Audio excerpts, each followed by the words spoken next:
Oke. Assalamualaikum warahmatullahi wabarakatuh. Perkenalkan, kami dari kelompok 5 dengan anggota saya sendiri, Nian Prasasana. Kemudian ada rekan saya, Muhammad Bintang Mailandi. Di sini kami akan menjelaskan materi tentang cyber law di beberapa negara. Sebelumnya, mari kita bahas terlebih dahulu apa itu cyber law.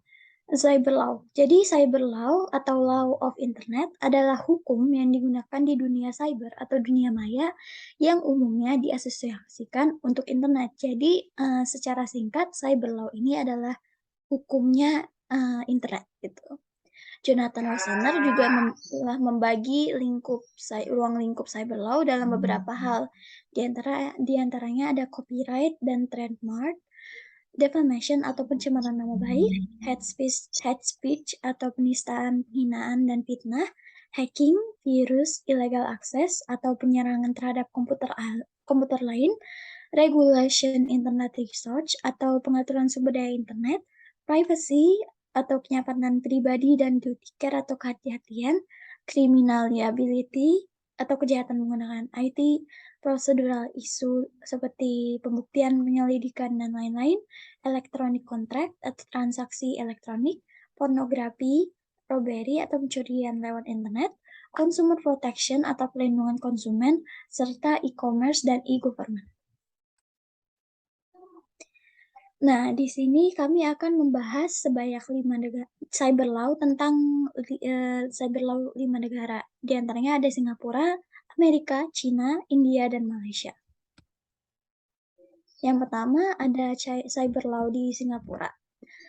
Di Singapura sendiri telah memberlakukan di Electronic Transaction Act atau ETA pada 10 Juli tahun 1998, di mana peraturan perundang-undangan ini mengatur mengenai lingkungan hukum terkait dengan transaksi komersial dan layanan pemerintahan secara online atau e-government. ETA juga mengalami revisi pada tahun 2010 dengan kepentingan konvensi PBB dalam kaitannya untuk mempromosikan keamanan yang lebih baik dalam transaksi online. Di dalam ETA sendiri mencakup kontrak elektronik, kewajiban penyediaan jasa jaringan, dan tanda tangan serta arsip elektronik. Terdapat juga The Spam Control Act yang berlaku pada tahun 2007 untuk meminta pihak produsen menggunakan pesan-pesan elektronik seperti email untuk melakukan pemasaran, serta peraturan untuk memisahkan pesan tersebut ke dalam bagian promosi agar penerima email dapat mengelola pesan lain di luar promosi. Salah satu peraturan Singapura yang membahas mengenai cybercrime yang lain ada Computer Misuse Act, diperkenalkan pada tahun 1993 dan merupakan tanggapan utama Badan Legislatif Singapura mengenai kejahatan dunia maya atau cybercrime. Kemudian dalam pasal 10 ayat 2 CMA, memperluas jangkauan teritorialnya sehingga apabila ada tindakan persiapan untuk melakukan cybercrime yang dilakukan di luar negara Singapura, maka hal tersebut akan tetap berada di bawah undang-undang. Dengan kata lain, dapat diadili dengan CMA.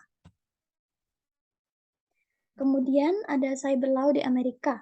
Di Amerika sendiri terdapat banyak regulasi yang mengatur tentang cyber law. Di antaranya kami membahas ada 8 buah regulasi. Yang pertama, Digital Millennium Copyright Act tahun 1998 yang mengatur dan melindungi hak cipta karya desain original baik untuk kewenangan maupun batasan gugat pelanggaran hak cipta. Kemudian ada Uniform Electronic Transaction Act yang mengatur tentang transaksi elektronik di Amerika. Yang ketiga ada Electronic Signature in Global and Nation Commerce Act yang memfasilitasi fungsi dari dokumen elektronik dan tanda tangan elektronik negara bagian serta internasional. Kemudian ada Uniform Computer Information Transaction atau UCITA, yaitu undang-undang yang dirancang untuk menstandarisasi lisensi perangkat lunak untuk semua bentuk informasi digital lainnya. Kemudian ada Government Paperwork Elimination Act yang mengatur dan menghalangi lembaga atau pengadilan untuk memperlakukan dokumen elektronik dan tanda tangan dengan cara yang kurang menguntungkan. Selanjutnya ada Privacy Protection atau undang-undang yang melarang aparat penegak hukum untuk mencari atau menyita informasi dari orang yang menyebar informasi kepada publik seperti wartawan. Selanjutnya ada Computer Fraud and Abuse Act yang mengatur hukuman untuk siapapun yang mengakses tanpa izin komputer atau sistem komputer yang digunakan oleh lembaga keuangan serta lembaga pemerintah Amerika Serikat. Kemudian yang terakhir ada Anti-Cyber Squatting Consumer Protection Act, yaitu undang-undang yang mengatur dan mencegah cyber squatters untuk mendaftarkan nama domain internet yang mengandung nama merek dagangan untuk dijual nama domain tersebut ke pemilik merek dagangan lainnya. Sebenarnya selain 8 cyber law ini, terdapat beberapa cyber law lain yang tidak kami bahas. Mungkin teman-teman bisa mencarinya lebih dalam di internet.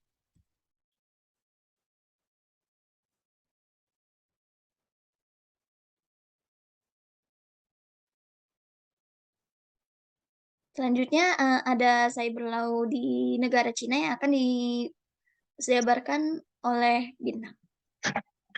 Cyber law di Cina. Undang-undang yang mengatur cybercrime di Tiongkok hanya terdapat dalam KUHP-nya dan hanya ada 3 pasal.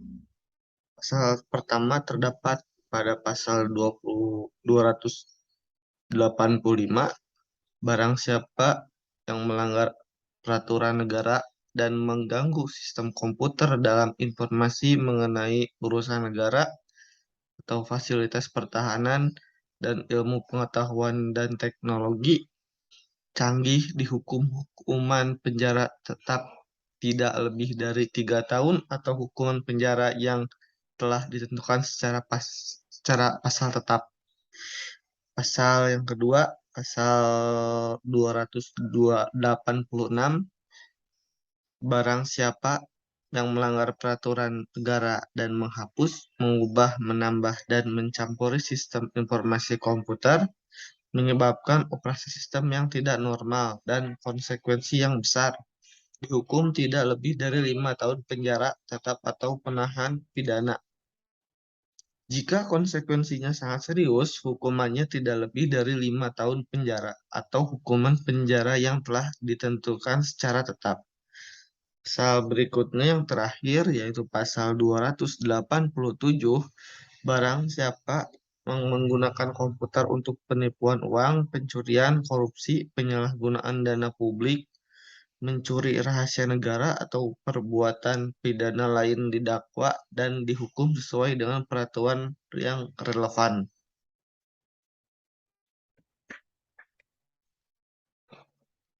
Cyber law di negara India. Cyber law di India bukanlah kerangka hukum yang terpisah. Ini adalah kombinasi dari kontrak kekayaan intelektual, perlindungan data, dan undang-undang privasi. Dengan komputer dan internet mengambil alih setiap aspek kehidupan kita, ada kebutuhan akan hukum cyber yang kuat. Hukum cyber mengawasi sirkulasi digital informasi, perangkat lunak, keamanan informasi, e-commerce, dan transaksi moneter. Undang-Undang Teknologi Informasi 2000 membahas keseluruhan kejahatan zaman baru, teknologi komputer, perangkat seluler, perangkat lunak, dan internet adalah media dan sasaran kejahatan tersebut. Semua kegiatan kriminal tradisional seperti pencurian, penipuan, pemalsuan, pencemaran nama baik, dan kerusakan adalah bagian dari dunia maya. Ini sudah dibahas dalam KUHP India. Cyber law di negara Malaysia. Pada negara Malaysia, pemerintahannya mengambil langkah dengan memberlakukan 6 peraturan hukum cyber law di Malaysia untuk mengaktualisasikan secara nasional, yaitu 1. Computer Crime Act 1997 memiliki fokus utama mengenai kegiatan hacking dan dampak negatifnya, serta mengatur pemalsuan, pembajakan, penggelapan pajak, perjudian, dan kejahatan lainnya dalam skala ruang lingkup yang tak terbatas, memberikan perlindungan pada transaksi online serta sistem komputer dari kegiatan kriminal dan akses yang tidak sah. Kedua, Communication and Multimedia Act 1998 menyediakan kerangka peraturan memenuhi konvergensi telekomunikasi, industri penyiaran, dan komputasi. 3. Malaysian Communication and Multimedia Commission Act 1998 mengawasi dan mengatur komunikasi dan kegiatan multimedia di Malaysia. Yang keempat, Digital Signature Act 1997 mengawasi tanda tangan digital dan mendorong verifikasi tanda tangan digital. 5. Copyright Act Amendment 1997 memastikan perlindungan yang memadai bagi hak kekayaan intelektual perusahaan dan melindungi ide seseorang dari penyalinan yang tidak sah. Yang terakhir ada Telemedicine Act 1997 melindungi penyediaan informasi dan pelayanan kesehatan melalui penggunaan telekomunikasi atau sarana elektronik. Yang terakhir adalah kesimpulan. Kesimpulan, cyber law adalah salah satu solusi mengatasi kejahatan dunia maya yang makin banyak jumlahnya. Cyber law bukan saja keharusan, melainkan sudah merupakan suatu kebutuhan untuk menghadapi kenyataan yang ada sekarang ini, yaitu banyaknya berlangsung kegiatan cybercrime. Dari kelima negara yang telah dijelaskan, penerapan cyber law yang memiliki hukum tegas, ketat, dan rinci adalah Amerika Serikat. Karena undang-undang cyber law di Amerika Serikat lebih kompleks dan mengatur tiap-tiap kejahatan yang ada di undang-undangnya. Sekian pemaparan dari kelompok kami. Mohon maaf bila ada kesalahan. Terima kasih. Wassalamualaikum warahmatullahi wabarakatuh.